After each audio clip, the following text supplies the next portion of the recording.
Do you guys want to learn how to make fidget spinners just like these? If so, follow along this video and I'll show you guys just how. Alright guys, so the first step that we want to take in this is we're actually going to navigate to our top plane. So to do that, find the view cube in the top right. Go and just select that top plane so we're properly oriented.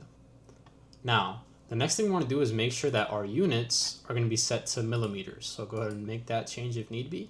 You'll find that in the top left under the little waffle, workspace units, and you can just change it here. Now that we have our units set, we're going to go ahead and add a sketch to the top plane. Now we can add a center point circle going out at 22 millimeters.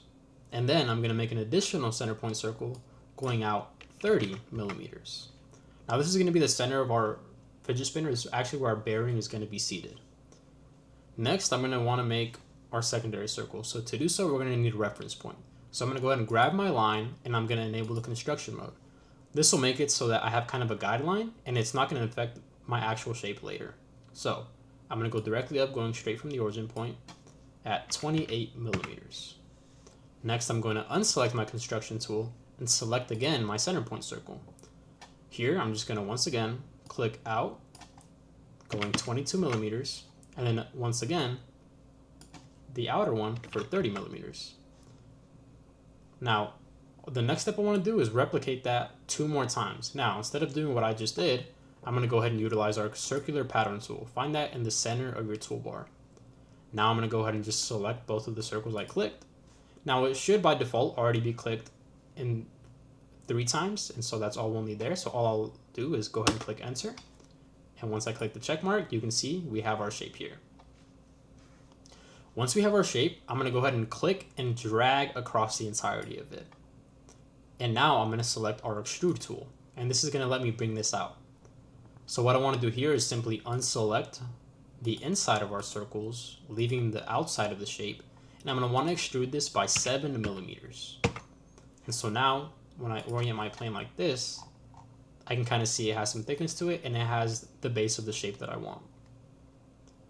The next step I want to do is we're going to go ahead and fillet this. So to do so, select the fillet tool in the top left, and we're going to want to curve these corners here. So I'm going to select what I like to call the armpits. So go ahead and select this line here, and then the same thing on the other 2 sides. So the armpit over here, the armpit over here, this armpit here, and that armpit there. And then you're going to want to fillet this by 5 millimeters. So select 5, enter. And now when I reorient myself, I can see I have some curvature to my shape now. And that's what we want. So all that's left to do here is go ahead and fillet it one more time. So I'm going to select the fillet tool once again. I'm going to select my top plane, or my whole top surface of my shape. So select this and then navigate to the bottom, select the bottom, and we're going to want to set the radius to 1 millimeter. Now when I do so, I can see it's curved all around now, and this is what we want. We want no sharp edges on our shape whatsoever, and that's what the fillet tool allows us to do. And so now we have completed our shape. Now that we know how to make the base of a fidget spinner, feel free to edit this however you want, design your own sketches, make your own unique shapes. Now you guys know the basics of how to actually make a fidget spinner though. Congratulations, you guys just made your fidget spinner. Now all that's left to do is go ahead and pop in a bearing. So you can go ahead and choose whether you want to put in a 608 bearing that you can find at any skate shop or hardware store. It's the most common size available. Or I'm going to go ahead and leave in the description below as well an STL file where you can actually print your own bearing.